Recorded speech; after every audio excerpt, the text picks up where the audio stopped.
জায়গায় গানে গিয়েছিলাম মা, এক বয়স্ক মা আমাকে দেখতে এসেছেন।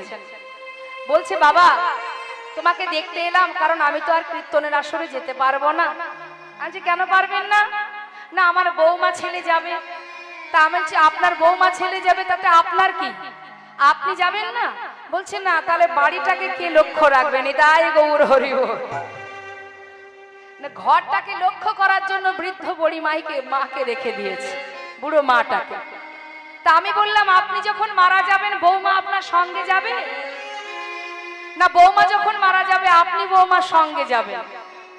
যার কর্ম তাকেই করতে হয়। জেনে রাখবেন, কর্ম যেমন করবেন ফলটা তেমনই পাবেন। আমার করে মারামারি কাটাকাটি করলে তার মধ্যে জ্বালা ছাড়া আর কিচ্ছু পাবেন না। কিছুই আপনার তো নয়, তাহলে তার জন্য মারামারি হানাহানি করে লাভ কি? তুমি দিয়েছো, তুমিই রক্ষা করবে, তুমিই দেখবে। এই আমি চললাম তোমার নাম শুনতে, আমি আর কিছু জানি না। সুখে রাখলেও তুমি, দুঃখে রাখলেও তুমি। সংসারকে লক্ষ্য রেখে লাভ নেই। আপনি চলুন, যার সংসার তার উপরে ছেড়ে দিন। আমরা যখন বাড়ি থেকে যাই, ঘরের মধ্যে যে ঘরের কোনায় যে বসে আছে চিত্রপট, তাকে বলি না, চললাম প্রভু, তোমার সংসার তুমি দেখো। 5 দিন পরে ফিরে আসি, ঘরের কোণে যেজন এক দৃষ্টিতে দিনের পর দিন আপনার সংসারটাকে লক্ষ্য রেখেছে, আসার সময় তার জন্য একটা খাবার কি আসে বাড়িতে? বাড়িতে যে কজন সদস্য আছে তার জন্য 5 জন হোক 10 জন হোক, তার জন্য 10টা রসগোল্লা আসে। কিন্তু 10টা রসগোল্লার টাকাটা যিনি যোগান দেন, যে ঘরের কোণে বসে তোমার সংসারকে রক্ষা করছে, তার জন্য একটা রসগোল্লা কিন্তু বাড়ি আসে না। এই জন্যই আমাদের দুরবস্থা। আমি সবার কথা বলছি না, সবার কথা নয়। যারা প্রকৃত কৃষ্ণ নাম ভালোবাসে তাদের এখান থেকে কেউ ওঠাতে পারবে না, কেউ পারবে না। যারা সত্যি ভালোবাসে নামকে, পৃথিবীতে যত ঝড়ই আসুক না কেন, গোবিন্দের চরণ ছাড়া তারা কোথাও যাবে না। এটাই প্রকৃত ভক্তের লক্ষ্য। কারণ আমরা তো ভগবানের কাছে শুধু কামনা করি, এটা দাও, ওটা দাও, সেটা দাও, সুখে রাখো, ভালো রাখো, শান্তিতে রাখো। জেনে রাখবেন বাবা, শান্তি সেখানেই। কোথায়? আপনি সেখানেই শান্তি পাবেন যখন আপনি সদা সর্বদাই কৃষ্ণ নাম বদনে জপ করবেন, হরি নাম বদনে উচ্চারণ করবেন, তখন পাবেন শান্তি। সংসারের চিন্তা যত করবেন তত আপনার মধ্যে যন্ত্রণা হবে, জ্বালা হবে, কষ্ট হবে। আপনি সংসারে বসে বসে কাঁদবেন, ঘরের মধ্যে বসে বসে কাঁদবেন, তাতে হবে আপনার জ্বালা। হরিনামে বসে বসে কাঁদবেন, সেই চোখের জলে দেখবেন আপনার মধ্যে একটা তৃপ্তি আসছে, একটা শান্তি আসছে। যদি নাম শুনে কেউ কাঁদে তাতে জ্বালা হয় না। তাই যে বাড়িতে যাবার জন্য ব্যতিব্যস্ত হচ্ছি আমরা, কে জানে আজ যেটা আমার আছে কাল সেটা আমার থাকবে। আজ যে রাজা কাল সে ভিখারি। তাই একবার নিজের চিন্তা করুন, সংসারের চিন্তাটা কিছুক্ষণের জন্য ভুলে যান। নিজের চিন্তা কি? কৃষ্ণ নাম, কৃষ্ণ ধ্যান, কৃষ্ণ চিন্তা, কৃষ্ণ ভজন। ভরসা করলে তাকে করুন, বিশ্বাস করলে তাকে করুন। এই সংসারকে বিশ্বাস করে লাভ নেই, এখান থেকে কিচ্ছু পাবেন না। আপনি আপনার ছেলেকে বিশ্বাস করছেন, ভরসা করছেন, মানুষ করছেন, ভাবছেন ভবিষ্যতে আপনার সন্তান আপনাকে দেখবে। তাই যদি হতো তাহলে বৃদ্ধাশ্রমে রাস্তাঘাটে এত মায়েরা চোখের জল ফেলাতো না। কার জন্য ভাবছেন আপনি? কার চিন্তা করছেন? মানুষ যখন তখন বদলে যায়। যতই আপনি করেন না কেন, মানুষ পরিস্থিতির সাথে সাথে বদলায়। বিশ্বাস তাকেই করা যায়। কাকে? মা, যে সর্বক্ষণ আপনার কাছে আছে। এই যে বসে আছে মন্দিরে, হরি বল, আপনার সামনেই আছে, আপনি দেখছেন চোখে তিনি আছে। সে শুধু এখানে নয়, আমাদের প্রত্যেকটা জীবের মাথার উপরে ছায়ার মতো আছে সে। শুধু দেখার মতো আমাদের নয়ন নেই, তাই তাকে দেখতে পাই না। যেমন তোমার দুঃখের সাথী তিনি, তেমন তোমার সুখেরও সাথী তিনি।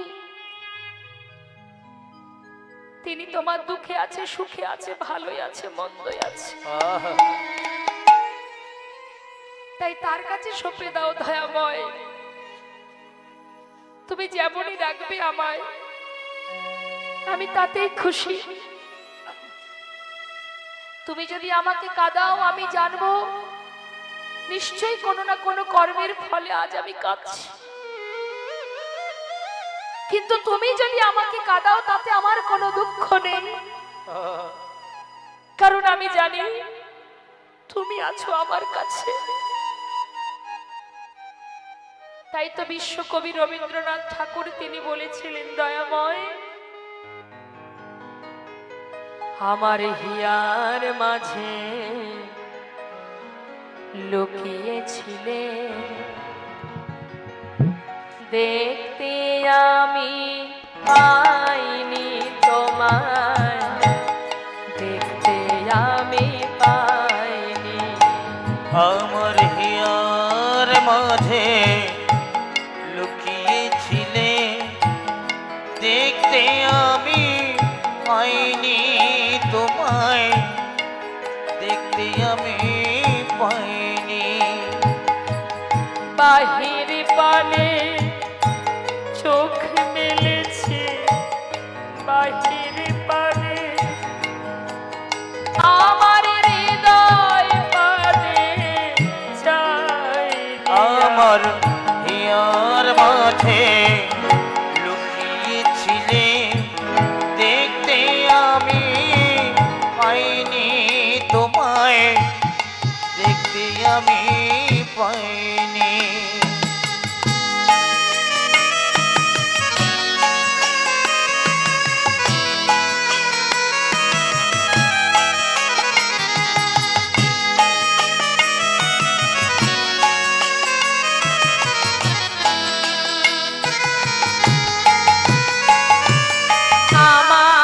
সকল ভালোবাসা, সকল আঘাত, সকল আশা, আমার সকল ভালোবাসা, সকল আঘাত, সকল আশা।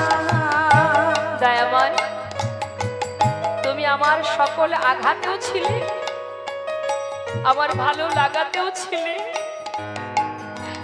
সমস্ত আশাতেও তুমি ছিলে, আমার কাছেই ছিলে, কিন্তু আমি তোমার কাছে যাইনি। আমার সকল ভালোবাসা, সকল আঘাত, সকল আশায় তুমি ছিলে, আমার কাছে তুমি ছিলে, আমি তোমার কাছে যাইনি। আমার হিয়ার মাঝে লুকিয়েছিলে, দেখতে আমি পাইনি তোমায়, দেখতে আমি পাইনি। আমার হিয়ার মাঝে লুকিয়েছিলে, দেখতে আমি পাইনি তোমায়, দেখতে আমি পাইনি। সকলের কাছে আমার নিবেদন, জীবনে যদি কখনো কাউকে ভরসা করেন, যদি বিশ্বাস করেন, কারোর কথা শুনে নয়, একমাত্র গোবিন্দকে ভরসা করুন, তাকে বিশ্বাস করুন, তার প্রতি নির্ভরশীল হন। আপনি যেমনই থাকবেন শুধু তাকে ভরসা করবেন, আর কাউকে নয়। দেখবেন তুমি যখন ভরসা করবে, সেও তোমার সুখে দুঃখে, তোমার সর্বক্ষণ, তোমার দেখাশোনা, তোমার ভালো মন্দের দায়িত্ব তিনিই নিয়ে নেবেন। তাই গৌর হরিব। তাই তোমার দায়িত্ব তাকে দিলে তবে সে দায়িত্ব নেবে। তুমি যদি তোমার দায়িত্ব তুমি নিজে নিয়ে নাও, তাহলে সে কিন্তু তোমার দায়িত্ব নেবে না। তাই তোমার দায়িত্ব তার ঘাড়ে চাপিয়ে দিতে হবে। তার একটা সুন্দর প্রমাণ দিই মা, শোনো। একজন রজক, মানে যারা কাপড় কাচে মা, এই রজক কিছু কাপড় কেচে পথের উপরে শুকাতে দিয়েছে। আর একজন সাধু বাবা জপের মালা হাতে নিয়ে তিনি জপ করতে করতে ওই রাস্তা দিয়ে যাচ্ছে। এখন পথে যেতে যেতে যেখানে কাপড় শুকাতে দিয়েছে হঠাৎ তার চোখে পড়েনি। সে জব করতে করতে যেতে যেতে হঠাৎ সেই ধোয়া কাঁচা কাপড়ের উপরে পাটা পড়ে গেছে। আর যেই না পা পড়েছে সঙ্গে সঙ্গে সেই যে রজক তিনি দেখতে পেয়েছেন। দেখতে পেয়ে রুখে এসেছে সেই সাধুর সামনে। রুখে এসে বলছে, এই সাধু, তুমি আমার কাপড়ে পা দিলে কেন? কাঁচা পরিষ্কার কাপড়ের উপরে পা দিয়ে মারিয়ে দিলে কেন? সাধু বলছে, আমার ভুল হয়ে গেছে, আমি দেখতে পাইনি। দেখো বাবা, আমার ভুল হয়ে গেছে, আমি ক্ষমা চাইছি, আমি বুঝতে পারিনি, আমি দেখতে পাইনি, আমি প্রভুর নাম করতে করতে যেতে হঠাৎ পাটা পড়ে গেছে, আমি ক্ষমা করে দাও। সে কোনো কথাই শুনছে না, একভাবে তার সামনে দাঁড়িয়ে একভাবে তাকে বকছে। বলো, কেন পা দিলে তুমি? কি জন্য পা দিলে? কেন দেখতে পাওনি? চোখ কোথায় ছিল তোমার? কেন তুমি পথের দিকে তাকিয়ে হাঁটোনি? তুমি জানো আমার কত বড় ক্ষতি করে দিলে, কেন তুমি এইভাবে কাপড়গুলো নষ্ট করলে? বলো। সে বারবার ক্ষমা চাচ্ছে মা, তথাপিও কিন্তু সে ধোপা শুনছে না, কিছুতেই শুনছে না। তখন সে কি করলো? এবার ওই সাধুকে মারবে বলে রাস্তা থেকে একটা লাঠি জোগাড় করেছে। যেই না লাঠি জোগাড় করেছে সাধুকে মারবে, এত করে ক্ষমা চাচ্ছে, তথাপিও কিন্তু সে শুনছে না। ধোপা সাধুকে মারার জন্য লাঠি জোগাড় করেছে। এদিকে করুণাময় প্রভু নারায়ণ তিনি সিংহাসন থেকে উঠে আসছে। যখন উঠে আসছে, মা লক্ষ্মী জিজ্ঞাসা করছে, তুমি কোথায় যাচ্ছ প্রভু? ভক্তকে রক্ষা করতে। ভক্তকে রক্ষা করতে? হ্যাঁ, দেখছো না আমার ভক্ত আমারই নাম জপ করছে, সে বারবার ধোপার কাছে হাত জোড় করে ক্ষমা চাইছে, কিছুতেই শুনছে না। তাই ভক্ত যদি আমার উপরে ভরসা করে, সে আমারই নাম জপ করছে, সে তো নিজে তাকে মারছে না, অর্থাৎ আমার নাম জপ করছে যখন, আমার ভক্তকে রক্ষা করার দায়িত্ব তো আমার। তাই এবার প্রভু নারায়ণ ছুটছে, আর এদিকে সেই ধোপা কিন্তু মারতে শুরু করেছে, বারবার মারছে। আর এদিকে প্রভু ছুটতে ছুটতে আসছে। যেই না কিছুটা বাকি, এমন সময় তিনি কি দেখলেন? প্রভু দেখলেন যে এত সময় কিন্তু সেই সাধু ভগবানের উপরে নির্ভরশীল হয়ে সে কিন্তু তার কোনো প্রতিবাদ করেনি। কিন্তু যেই না প্রভু দেখলেন যে সেই ধোপাকে মারার জন্য সেই সাধু রাস্তা থেকে একটা লাঠি তুলেছে, তুলে সেও এবার ধোপাকে মারতে শুরু করেছে। যেই না ধোপার গায়ে লাঠি দিয়ে মেরেছে, প্রভু আমার আবার ফিরে চলে গেলেন। তাই গৌর হরি বল। মা লক্ষ্মী জিজ্ঞাসা করলেন, চলে এলে যে, তোমার ভক্তকে রক্ষা করলে না? বলে, লক্ষ্মীকে যে দেখো, যে নিজের দায়িত্ব নিজে নিতে পারে, নিজের দায়িত্ব যে নিজেই নেয়, আমি আর সেখানে কি করতে যাব? কোন ভক্ত যদি আমার উপরে নির্ভরশীল হয়, তার দায়িত্ব তো আমারই থাকে তাকে রক্ষা করা। কিন্তু সে যখন আমার উপরে ভরসা করতে না পেরে লাঠি নিয়ে নিজেই তাকে আঘাত করতে শুরু করলো, তাহলে আমার আর কি বা দরকার নেই। তাই গৌর হরি বল, হরি বল। তাই মা, তার প্রতি ভরসা করুন, নির্ভরশীল হন, তবেই আপনাকে সে রক্ষা করবে প্রতি পদে পদে। হরি বল। আজ দেখুন, বাড়িতে যদি কোনো বৈষ্ণব আসে বা কোনো গুরুদেব আসে, আপনারা কি করেন? গুরুদেবকে একটা ঘর দেন থাকবার জন্য, আর কি করেন? আপনার যত জীবনে কষ্ট আছে সেগুলো গুরুদেবকে জানান তো? জানান না বাবা?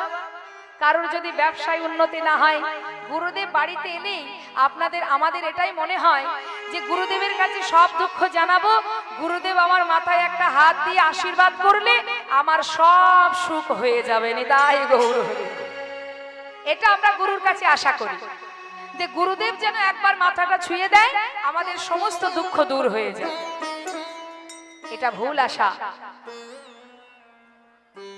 যারা প্রকৃত ভক্ত হয়, তারা কখনো গুরুদেব বাড়িতে এলে, গুরুদেব আমার হাত দেখে বলুন না, কেন আমার সংসারে এত কষ্ট, কেন আমার শরীর ভালো যাচ্ছে না? গুরুদেব হাত দেখে বলুন তো, আমার ব্যবসায় কেন উন্নতি হচ্ছে না? আমরা বলি না, সব দুঃখ জানাই। গুরুদেব আশীর্বাদ করুন যেন একটা ভালো বৌমা পাই, আশীর্বাদ করুন গুরুদেব আমার বৌমার যেন একটা ভালো সুপুত্র হয়। এই হচ্ছে আমাদের চাওয়া পাওয়া। কিন্তু আজ যখন হারাই পণ্ডিতের ঘরে বৈষ্ণব এলো, আসবা মাত্রই বলে যাও প্রণাম করে এসো। ছোট্ট ছেলে 12 বছরের কুবের সন্ন্যাসীর চরণে গিয়ে যেই না প্রণাম করতে গেছে, সঙ্গে সঙ্গে সন্ন্যাসী নিজের চরণটা সরিয়ে নিলেন। কেন নিলেন মা? মনে মনে চিন্তা করছে, আহা তোমাকে খোঁজার জন্য কত জায়গা ঘুরেছি, আর তুমি এই ভাঙা কুঠিরে লুকিয়ে আছো। কেউ জানুক বা না জানুক, তুমি তো জানো তুমিই বাকে আর আমি বাকে। নিজে নিজেকে কখনো কেউ প্রণাম করে? তাই চরণ সরিয়ে নিয়েছে। এদিকে মাকে ডেকে বলছে, মা ছেলে ঘরে এলো, এবার যাও 3 জনের সেবা করো। সেবা হলো মা।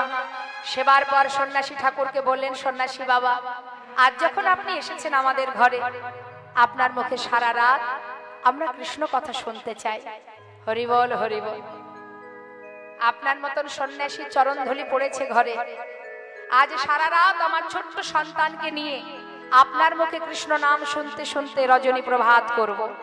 আজ আমরা কেউ ঘুমাবো না। আর এখান থেকে যারা ঘুমাতে ভালোবাসে তারা আগে বাড়ি চলে যাচ্ছে। 12 বছরের ছোট্ট বাচ্চাকে নিয়ে সারা রাত ধরে হরিনাম কৃষ্ণ নাম আস্বাদন করতে বসলেন। নাম করছে সন্ন্যাসী ঠাকুর, কেশব মাধব হে গিরিধারী, গোপীজন বল্লভ মুকুন্দ মুরারি। বলো কেশব মাধব হে গিরিধারী, গোপীজন বল্লভ মুকুন্দ মুরারি। তুমি শ্রী রাধারে পাবে লয়ে, হে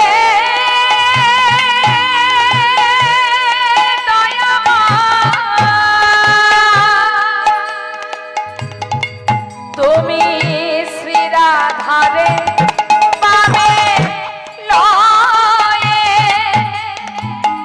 ঋণী ব্রজ ধামে যুগলে দাঁড়াও এসে ওহে বংশীধারে। হৃদয় গৌর হরি বল।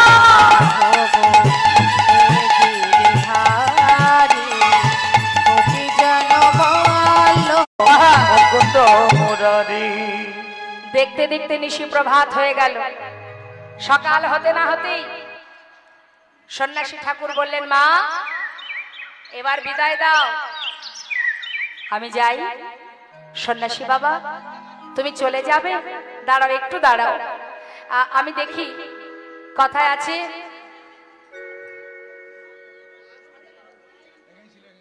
জানে তাই বৈষ্ণব সেবা দেবার পর তাকে যত সময় দক্ষিণা না দেবেন সেই বৈষ্ণব সেবা পরিপূর্ণ হয় না মা। তাই পদ্মাবতী বলছে, সন্ন্যাসী ঠাকুর তুমি একটু দাঁড়াও, আমি কিছু দক্ষিণা দিতে পারি কিনা একটু দেখি। ঘরের মধ্যে খুঁজে খুঁজে খুঁজে খুঁজে একটা স্বর্ণ মুদ্রা পেয়েছে। স্বর্ণ মুদ্রাটা কি করে এলো?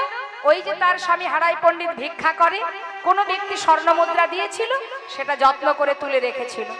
আজ সেটাই তিনি দক্ষিণা স্বরূপ দান করছেন। যেই না দান করতে গেছে, সন্ন্যাসী ঠাকুর বললেন, আহা এগুলো আমি কি করব মা? হ্যাঁ আমি তো সন্ন্যাসী, কামিনী কাঞ্চন নিয়ে কি হবে আমাদের? এ দক্ষিণা নিতে পারবো না, আমি যাই মা, আমাকে বিদায় দাও। সন্ন্যাসী ঠাকুর, এ তুমি কি বলছো?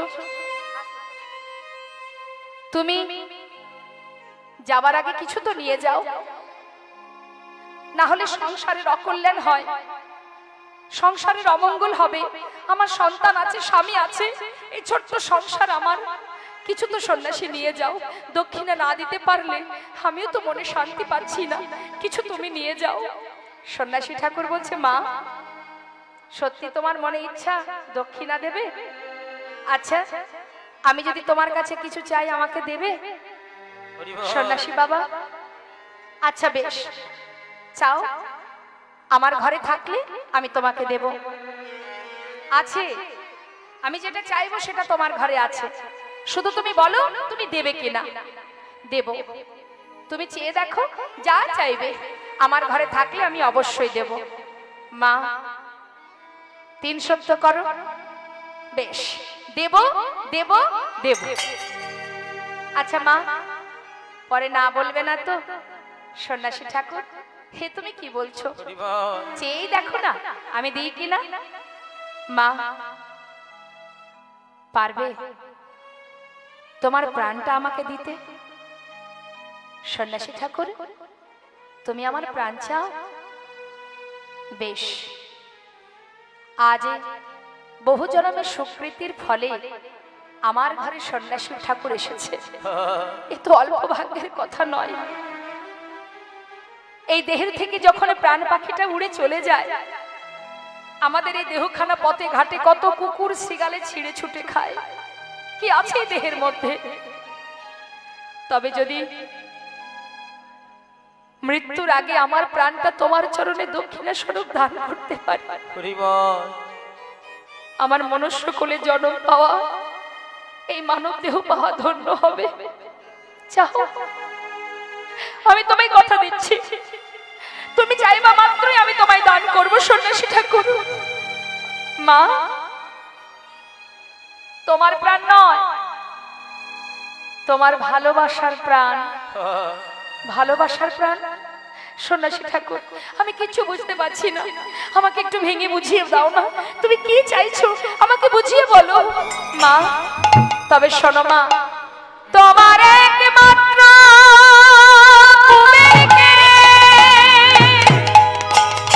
যদি আমায় করো না,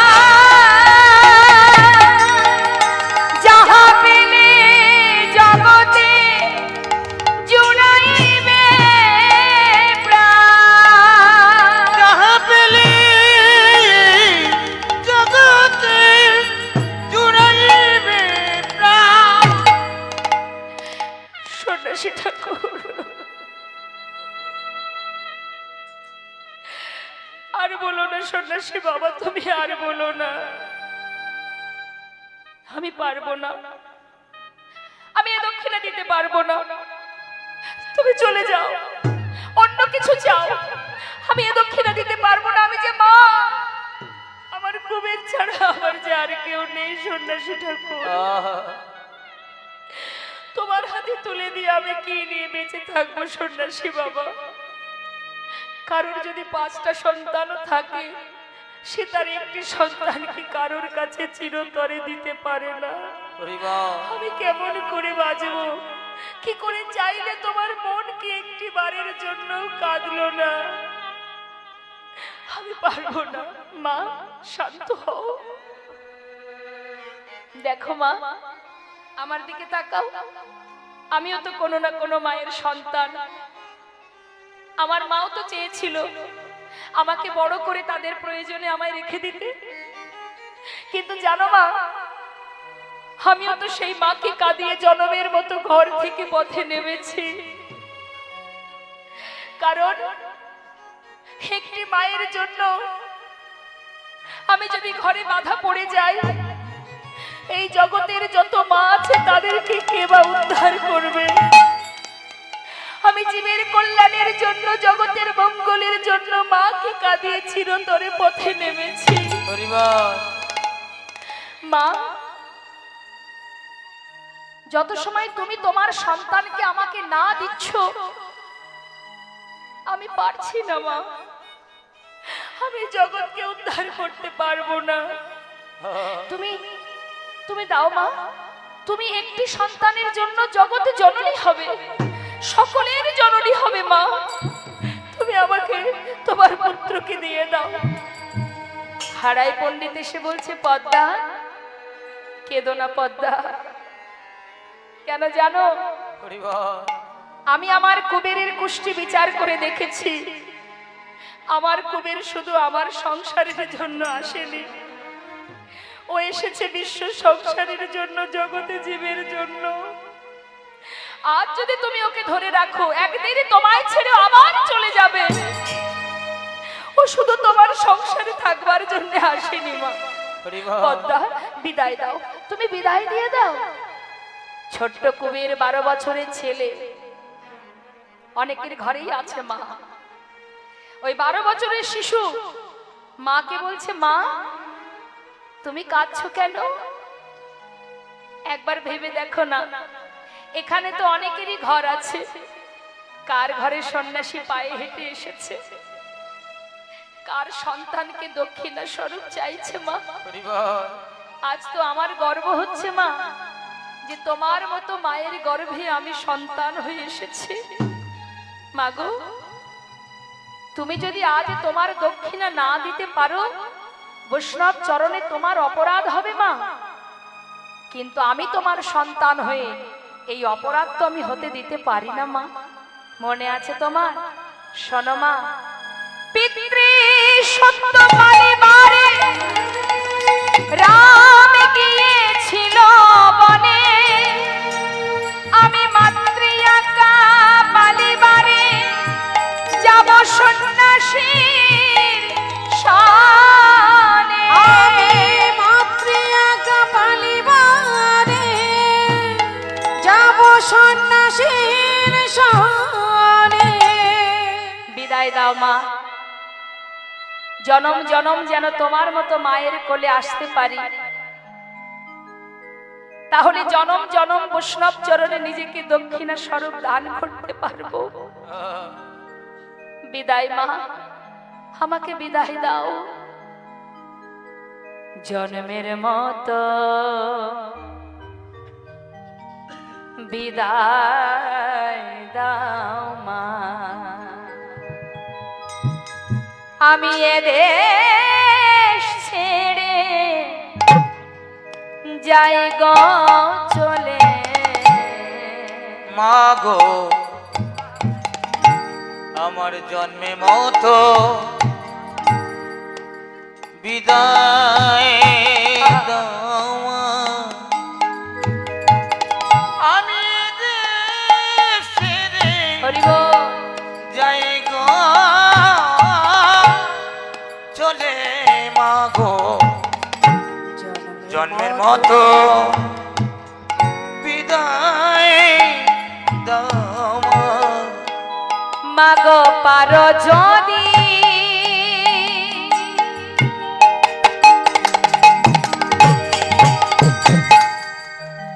আমায় মনে রেখো মা, না হয়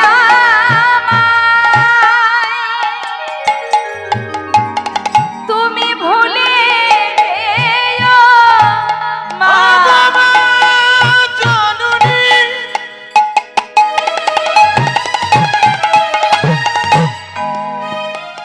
আমার জন্মভূমি হরিবল হরিবল, একেবারে বিদায় দাও মাগো।